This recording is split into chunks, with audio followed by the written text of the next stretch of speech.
When I first moved in, I wasn't sure what to expect. I had heard stories, of course, many stories about Filipino families. They said it would be loud. They said there would be lots of people. And they were right, in the best way possible. It was a whirlwind of new faces and new sounds, a vibrant, exciting start to a new chapter for me. My previous life was much quieter, more solitary. This was a complete yet welcome change of pace. The house felt alive, always buzzing with energy. People were constantly coming and going, it seemed. Titus and Tito's cousins, friends of cousins, everyone had a story to share, a question to ask.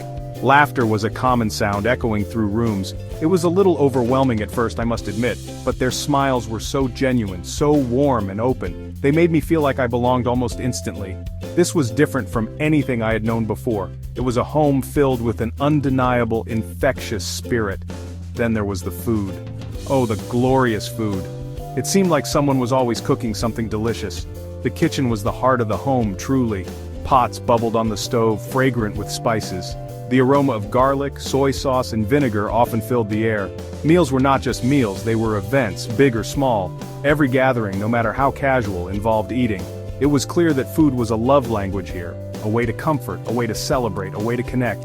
And the welcome I received was truly unforgettable. They didn't treat me like a guest for very long. Soon I was part of the household rhythm. They included me in conversations, even if I was quiet. They offered me food before I even knew I was hungry. This immediate acceptance was so heartwarming. It made the transition into this new life much easier. I felt a sense of community I hadn't expected. This was the beginning of my fun journey. One of the first lessons I learned was about family.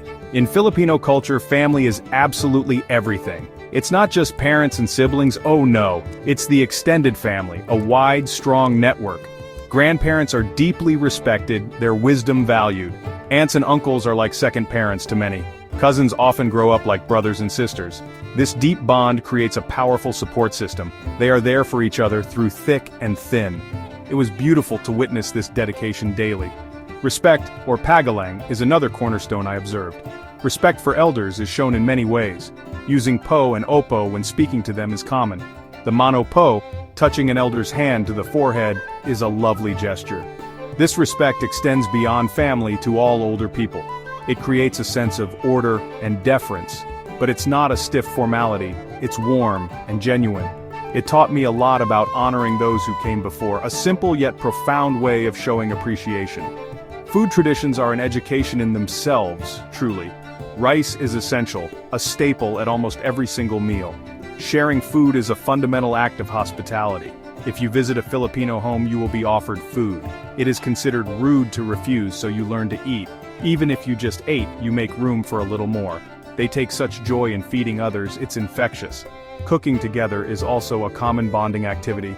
Recipes are passed down through generations like treasures. And then there's the humor, the Filipino sense of humor. They love to laugh, and they laugh often. Even when times are tough, they find reasons to smile. Teasing is common, a sign of affection usually. They can make jokes about almost anything, it seems. This ability to find lightness is a survival skill. It keeps spirits up, even in difficult situations.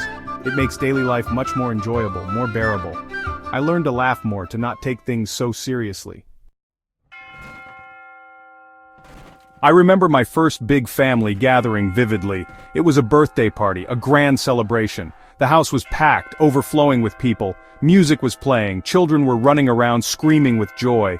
The tables groaned under the weight of so much food. Lechon, pancit, lumpia, adobo, and mountains of rice. Everyone was talking at once, a happy, chaotic symphony. It was loud, it was vibrant, it was pure Filipino fun. I just sat there, soaking it all in with a wide smile. This was community in its most joyous, unbridled form. One time they tried to teach me to cook adobo. It sounds simple, just chicken or pork, soy sauce, vinegar, garlic, but everyone has their own secret, their own special touch. My version tasted, well, a bit different. They were very polite, of course, saying it was interesting. We all had a good laugh about my culinary attempt, but they patiently showed me again, step by step. Now, my adobo is still not perfect, but it's much better. It's more than a dish, it's a shared experience. A tasty reminder of patience and good humor in the kitchen. Funny moments often happen because of language. My Tagalog was, and still is, very basic, to be honest. Sometimes I would mix up words with hilarious results. or I would misunderstand a joke completely. But they were always patient, always willing to explain. They never made me feel foolish for trying. Instead, these moments became shared jokes, inside stories. It taught me that communication is more than just words. It's about connection, understanding, and a lot of laughter. These experiences subtly changed my daily life. I started to look forward to the communal meals. I found myself joining in the lively conversations more. The house was no longer just a place I lived. It became a home, filled with warmth and shared moments. I learned to navigate the happy chaos with ease. My personal space shrank, but my heart grew bigger. Life became less about me and more about us. A small shift, but it made a world of difference. Living with Filipinas has truly reshaped my views. My idea of family expanded beyond blood relations. I learned that hospitality isn't just about being polite. It's about opening your home and your heart fully. It's about sharing what you have, no matter how little. This generosity of spirit is something I deeply admire. It has made me more open, more giving in my own life. The importance of community became crystal clear to me. We are all connected, and we need each other. My daily life is richer, more colorful now.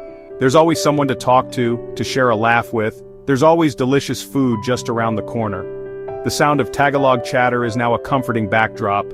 Even the occasional karaoke session, however loud, brings a smile. These are the small things that make life sweet. I've learned to appreciate the beauty in everyday moments. The simple joy of sharing a meal or a story. Life feels more vibrant, more textured than before. What I appreciate most is their incredible warmth. The genuine care and affection they show so freely. Their resilience in the face of challenges is inspiring. They find joy in simple things, a lesson for us all. They taught me the importance of pakikisama, of getting along, and of course the unending supply of amazing food. Their ability to make anyone feel like family is a gift. It's a powerful, unspoken welcome that stays with you. This capacity for love and laughter is truly special. If I had to sum it up, it's the feeling of belonging. They didn't just open their home, they opened their lives. I am so grateful for this fun and meaningful journey. It has been an education in love, laughter, and lumpia. I've gained not just roommates but a second family. A family that has shown me a different way to live. A way that is full of heart, humor, and humanity. This experience has truly made my heart fuller, and for that, I will always be incredibly thankful.